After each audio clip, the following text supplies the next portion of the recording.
नमस्कार दोस्तों, रोशनी sociology channel में आपका स्वागत है। दोस्तों, इस वीडियो में मैं आपको ग्राफ के माध्यम से उद्विकास के अर्थ को बताऊंगी, तो वीडियो को ध्यान से देखिएगा और वीडियो को पूरा देखिएगा ताकि आपको अच्छे से समझ में आए।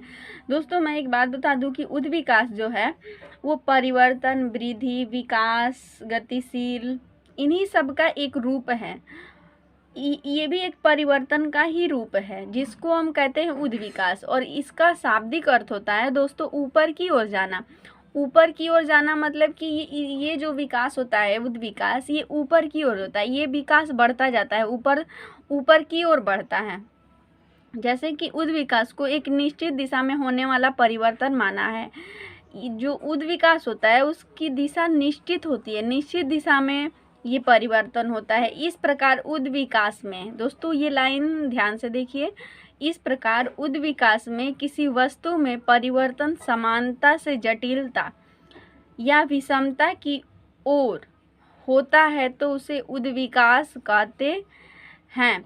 दोस्तों, कोई वस्तु है जिसकी परिवर्तन समान होती है। कोई वस्तु स्टार्टिंग में सरल होता है, सामान्य होता है, लेकिन जब वो परिवर्तन के कारण धीरे धीरे वो क्या, उसमें जटिलता आ जाती है, विभिन्नता आती है।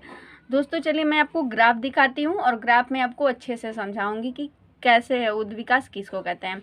तो दोस्तों ये देखिए ग्राफ, इसमें आपको देख रहे होंगे ये भ्रूण का एक चित्र है जिसमें भ्रूण का विकास कैसे हुआ है। दोस्तों आप देखेंगे कि स्टार्टिंग में पहला मंथ में जो भ्रूण है उसका विकास पूर्ण रूप से नहीं हुआ है। और वो दोस्तों इसमें देखिए, ये जो भ्रूण है इसमें ये एकदम सरल है, समान है। इसके जो भी अंग है या जो भी इसमें पार्ट आप देख रहे हैं इसकी में समानता है। ऐसा नहीं है कि इसमें कुछ भी भिन्नता आपको दिख रही है, कुछ नहीं, सब इसमें समान दिख रहे होंगे। ये मान एक सरल है, इसमें कोई भी कार्य करने की क्षमता नहीं है। लेकिन देख रहे हैं अंग, जैसे ही दूसरा, तीसरा मन, चौथा मन, जैसे ही ये इसका वृद्धि हो रहा है, इसमें अंगों का वृद्धि हो रहा है, इसमें अंगों का निर्माण हो रहा है, उसके हाथ पैर बन रहे हैं। तो इस तरह से ये इसमें वृद्धि निरंतर हो रही है और एक दिशा में हो रही है। और आप देखेंगे कि लास्ट 9वें मंथ में ये पूर्ण रूप से इसमें विकास हो गया है। ये इसके पूरे अंग विकसित हो चुके हैं, इसमें पूर्ण रूप से विकास हो गया है। तो आप देखेंगे, आप पहले मंथ का 9वें मंथ में कंपैरिजन करेंगे, तुलना करेंगे, तो देखेंगे कि 9वें मंथ में बहुत सी विभिन्नता आ गई है पहले मंथ की अपेक्षा। पहले अंत में कोई भी अंग का विकसित नहीं है, वो एक सरल जीव है, लेकिन 9वें मंथ में उसमें विभिन्नता आ गई है, उसमें जटिलता आ गई है, उसके अंग विकसित हो गए हैं। तो इस प्रकार दोस्तों उद्विकास जो होता है वो एक निरंतर दिशा में होता है और एक निश्चित दिशा में होती है, और यह समानता से जटिलता की ओर होता है, सरल से जटिल की ओर होता है, समानता से विभिन्नता की ओर होता है। तो दोस्तों इस तरह आप ग्राफ को देख के समझ गए होंगे कि आखिर विकास कैसे है। दोस्तों ये विकास धीरे धीरे धीरे धीरे होता जाता है और ये निरंतर विकसित होता है। ऐसा नहीं है कि इसकी गति रुक जाती है, नहीं दोस्तों, इसमें गति निरंतर होती है। तो चलिए मैं आपको एक और उदाहरण दे के बताती हूँ। देखिए दोस्तों, उदाहरण है, एक बीज का अंकुरण होकर वृक्ष का रूप धारण करना उद्विकास है। जैसे दोस्तों आप देखेंगे कि आम की गुठली होती है, आम का बीज है।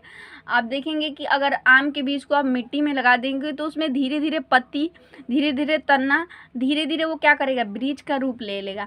लेकिन उसके बाद आप देखेंगे कुछ सालों में वो एक वृक्ष का निर्माण बन जाएगा। तो दोस्तों आप एक बीज और वृक्ष से उसकी तुलना कीजिए। एक बीज है जो वो सामान्य है, सरल है, लेकिन वो वृक्ष का जब निर्माण होता है तो उसके विभिन्नता आ जाती है। उसमें क्या हो जाता है, फल, फूल, पत्तियों का निर्माण हो जाता है और वो कार्य करने लगता है, उसके ढांचे में परिवर्तन हो जाता है। तो इस तरह एक सरलता से जटिलता की ओर गया है, उसमें विकास हुआ है और निरंतर विकास होते गया है। तो दोस्तों आपको समझ में आया होगा। देखिए एक और पॉइंट है, एक कोष्ठ सेल का मानव शिशु के रूप में परिवर्तन हो जाना भी उद्विकास है। जैसे मैंने आपको ग्राफ में चित्र में बताया था कि एक कैसे शिशु उसका विकास हुआ है, तो उसी तरह एक कोष्ठ का, एक सेल का शिशु में परिवर्तन हो जाना भी उद्विकास है। दोस्तों एक और पॉइंट लास्ट में देखिए, इस प्रकार जब किसी वस्तु के गुण, ढांचे व कार्य में एक निश्चित दिशा की ओर निरंतर परिवर्तन हो तो उसे उद्विकास कहेंगे। दोस्तों देखिए, किसी वस्तु का, कोई वस्तु है, उसके गुण में, ढांचे में और कार्य में, जैसे आप एक आम के गुठली को देखेंगे, उसके बीज को देखेंगे, तो वो क्या हो रहा है, धीरे धीरे वृक्ष का रूप, और जब वो वृक्ष का रूप लेता है तो उसके गुण भी परिवर्तन हो जाते हैं और उसके ढांचे में परिवर्तन। आप देखेंगे कि स्टार्टिंग में बीज एक मात्र 1 इंची का रहता है, छोटा सा बीज रहता है, लेकिन जब वो वृक्ष बनता है तो उसके ढांचे, उसके स्वरूप परिवर्तन हो जाता है और उसके कार्य भी परिवर्तन हो जाते हैं। उसके कार्य करने, उसका कार्य भी उसमें होने लगता है, उसमें वो फल बनने लगता है, फूल बनने लगता है, उसमें फल देने लगता है। तो इस तरह वो क्या हुआ, एक निश्चित दिशा की, और ये निरंतर हुआ है, निरंतर परिवर्तन हुआ है। इसी को दोस्तों हम उद्विकास कहेंगे। आई होप दोस्तों आपको उद्विकास का अर्थ अच्छे से समझ में आ गया होगा। दोस्तों आपको हम नेक्स्ट पॉइंट बताएंगे, उद्विकास की अवधारणा। दोस्तों अवधारणा का मतलब होता है विचार, आइडिया। ये उद्विकास का विचार किसने दिया है, सबसे पहले उद्विकास किसके माइंड में आया है, तो समाज शास्त्र में उद्विकास की अवधारणा को प्राणी शास्त्र से ग्रहण किया गया है। सर्वप्रथम डार्विन ने अपना उद्विकास का सिद्धांत प्रतिपादन किया था और स्पष्ट किया था कि जीवों का उद्विकास सरलता से जटिलता तथा समानता से विभिन्नता की ओर हुआ है। दोस्तों ये उद्विकास शब्द का सबसे पहले डार्विन ने किया था, और डार्विन क्या है, एक समाजशास्त्री नहीं बल्कि ये प्राणी शास्त्री है। दोस्तों जिस तरह समाज शास्त्र में समाजों का अध्ययन किया जाता है और राजनीति शास्त्र में राजनीति का अध्ययन किया जाता है, उसी तरह दोस्तों प्राणी शास्त्री, और दोस्तों प्राणी शास्त्री को मानव शास्त्री भी कहते हैं। तो मानव शास्त्री में हम व्यक्तियों के अंगों का भी अध्ययन करते हैं, जनजातियों का अध्ययन करते हैं। इसमें मानव शास्त्री मतलब मानव से संबंधित जीवन का अध्ययन करते हैं। तो ये डार्विन जो है, ये मानव शास्त्री हैं, इन्होंने ही सबसे पहले उद्विकास की अवधारणा दिया था और इन्होंने स्पष्ट किया था और अवधारणा देकर ये कहा था कि हमारा जो जीव है उसका उद्विकास पहले सरल रहता है, उसके बाद उसका जब पूर्ण रूप से अंग विकसित हो जाता है तो वो जटिल का निर्माण ले लेता है।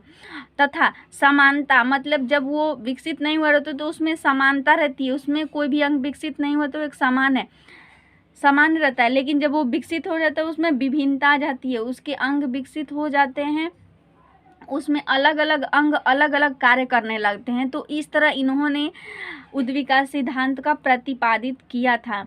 और दोस्तों देखिए, हर्बर्ट स्पेंसर और मार्गन जैसे समाजशास्त्रियों ने उद्विकास विचार को समाज व संस्कृति में भी लागू किया है और कहा कि समाज के विभिन्न तत्वों का भी जीवों की भांति उद्विकास हुआ है। दोस्तों जिस तरह मार्गन ने उद्विकास को किस पे, मनुष्य पे, जीवों पे लागू किया है, तो हमारे समाजशास्त्री हर्बर्ट स्पेंसर ने इन्होंने समाज पे लागू किया है और कहा है कि जिस तरह जीव का विकास होता है वो समानता से जटिलता की ओर जाता है, उसी प्रकार हमारा समाज भी स्टार्टिंग में आप देखेंगे कि आदि समाज में इसमें समानता थी, इसमें पूर्ण रूप से हमारे समाज का विकास नहीं हो पाया था, उसमें ना ही शिक्षा का कोई मायने था, ना ही परिवार का कोई भी महत्व नहीं था। लेकिन आज के दौर में आप देखेंगे तो इसमें विभिन्नता आ गई है, जटिलता आ गई है, हमारा समाज पूर्ण रूप से विकसित हो गया है। तो यही समाजशास्त्री हर्बर्ट स्पेंसर का कहना है कि हमारा समाज भी सरलता से जटिलता की ओर जाता है। तो दोस्तों ये है उद्विकास की अवधारणा। आई होप कि आपको उद्विकास की अवधारणा समझ में आ गया। दोस्तों अवधारणा का मतलब ये होगा कि ये उद्विकास का शब्द किसने यूज किया या उद्विकास सिद्धांत किसने प्रतिपादित किया है, तो सर्वप्रथम डार्विन ने किया है और हर्बर्ट स्पेंसर ने डार्विन से ग्रहण करके समाज को भी उद्विकास की भांति ही प्रतिपादित किया है और कहा है कि जिस तरह डार्विन ने कहा है कि जीवों का विकास उद्विकास की भांति होता है, सरलता से जटिलता, उसी प्रकार स्पेंसर ने कहा है कि हमारा समाज भी समानता से जटिलता की ओर होता है। आई होप कि आपको समझ में आ गया होगा। दोस्तों एक और पॉइंट है जो कि बहुत ही इम्पोर्टेंट पॉइंट है और इसको ध्यान से देखिएगा तभी आप आगे समझ पाएंगे। दोस्तों देखिए ये है सामाजिक उद्विकास। दोस्तों ये हमारे इस वीडियो का या हमारा जो उद्विकास है उसका मेन पॉइंट है, क्योंकि हमको तो उद्विकास उसमें समझना था, लेकिन सामाजिक उद्विकास किसको कहते हैं, समाज शास्त्र में कैसे हर्बर्ट स्पेंसर ने कैसे समाज में उद्विकास को लागू किया है, क्या किस तरह कार्य किया है। तो देखिए दोस्तों, डार्विन के उद्विकासीय सिद्धांत को समाज पर लागू करने का श्रेय अंग्रेजी समाजशास्त्री हर्बर्ट स्पेंसर को है। इन्होंने अपनी पुस्तक प्रिंसिपल ऑफ सोशियोलॉजी में समाज और साम्य में समानता स्थापित करके सामाजिक उद्विकास की अवधारणा को प्रतिपादित किया। दोस्तों अगर क्वेश्चन ये पूछता है कि हर्बर्ट स्पेंसर ने सामाजिक उद्विकास सिद्धांत किस पुस्तक में प्रतिपादित किया था, तो प्रिंसिपल ऑफ सोशियोलॉजी पुस्तक में सामाजिक उद्विकास की अवधारणा का प्रतिपादित किया था। इनका मानना है कि जिस प्रकार से जीवों का विकास समानता से विभिन्नता, सरलता से जटिलता की ओर हुआ है, उसी प्रकार से समाज का विकास भी सरलता से जटिलता की ओर हुआ है। ठीक है दोस्तों, आप समझ गए होंगे, जिस प्रकार जीव एक सरल रहता है, जब पूर्ण रूप से विकसित होता है तो जटिल बनता है, उसी प्रकार हमारा समाज जो है जब वो विकसित नहीं हुआ था तो वो सरल था, उसमें समानता थी, लेकिन जब वो विकसित हो गया है पूर्ण रूप से तो वो उसमें जटिलता आ गई है और उसमें विभिन्नता भी आ गई है। स्पेंसर कहते हैं कि प्रारंभिक समाजों में विभिन्न अंग अस्पष्ट थे, मतलब कि प्रारंभिक समाज मतलब जब हमारा समाज था, पूर्ण आदिम समाज की आप कल्पना कीजिए, जब हमारा आदिम समाज था तो उसके अंग, और दोस्तों समाज के अंग मतलब क्या हो गया, समाज के अंग कौन है, व्यक्ति, विवाह, धर्म, नातेदारी, परिवार, विद्यालय, ये हमारे समाज के अंग है, हमारे समाज का निर्माण करते हैं। दोस्तों जो हमारे समाज को निर्माण करेगा, हमारे समाज की संरचना को बनाएगा, वो समाज के अंग होते हैं, और वो अंग अस्पष्ट थे, मतलब पहले परिवार का कोई मतलब नहीं था। आप देखेंगे आदि समाज में परिवार का निर्माण था ही नहीं, बिल्कुल समानता थी, वो सरल थे और उनके कार्य घुले मिले हुए थे। दोस्तों पहले जो था सारे कार्य एक लोग करते थे, एक ही समय हुआ था, तो इसमें कोई विभिन्नता या विशेषीकरण नहीं था कि सबके कार्य अलग अलग बांटे हुए थे। दोस्तों पहले जो था कार्य होता था सब अलग अलग नहीं हुआ करता था, सारे काम या खेती करना, बच्चों की देखभाल करना, पढ़ाना लिखाना सब एक था। लेकिन अब इस समय की दुनिया देखिए, इस समय जो है सबका कार्य अलग अलग हो चुका है, विभिन्नता आ गई है। लोग पढ़ाई के क्षेत्र में है, कोई इंजीनियर के क्षेत्र में है, कोई कला के क्षेत्र में है, कोई राजनीतिक क्षेत्र में है। तो ये आप एक चीज़ से उसमें कंपैरिजन, आप समानता नहीं देखेंगे, बल्कि उसमें विभिन्नता है, अलग है। तो वही बोल रहे हैं कि अंग स्पष्ट थे और उनके कार्य घुले मिले थे, किंतु धीरे धीरे समाज में परिवर्तन हुआ है और समाज के विभिन्न संगठन या संस्थाएं, दोस्तों हमारी संस्थाएं किसको कहेंगे, परिवार, विद्यालय, विवाह, नातेदारी तो हमारी संस्था है, क्या कर रहा है, विभिन्न संगठन एवं संस्थाएं पृथक पृथक दिखाई देने लगे हैं और उनमें कार्य विभाजन पैदा हुआ है और विशेषीकरण पनपा है। दोस्तों ये हमारा जब समाज पूर्ण रूप से विकसित हो गया तो हमारे समाज में कार्यों का विभाजन हो गया है कि परिवार के संबंधी कार्य को औरतें देखेंगी, जो बाहरी अर्थव्यवस्था से संबंधित कार्य हो पुरुष देखेंगे। और इसमें भी अलग अलग क्षेत्र है कि कोई इंजीनियर क्षेत्र, जो इंजीनियर है वो इंजीनियर का काम देखेगा, डॉक्टर है तो क्या करेगा, वो दवा ववा का काम करेगा, अगर शिक्षक है तो वो पढ़ाएगा ही बच्चों को। तो इस तरह कार्यों का विभाजन हो गया है दोस्तों। तो यही हमारा जो समाज का जो अंग विकसित हुआ है तो एक जटिल बन गया है, इसमें विभिन्नता आ गई है, इसी को दोस्तों हम सामाजिक उद्विकास कहेंगे।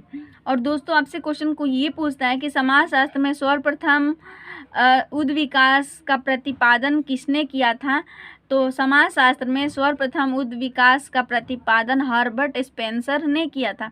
दोस्तों आई होप कि आपको ये उद्विकास का सिद्धांत बहुत अच्छे से समझ में आ गया होगा। दोस्तों अगर वीडियो आपको अच्छा लगे तो प्लीज़ लाइक और सब्सक्राइब ज़रूर करें, और आपको किसी टॉपिक पे वीडियो चाहिए तो प्लीज़ कमेंट ज़रूर करें। वीडियो देखने के लिए बहुत बहुत धन्यवाद।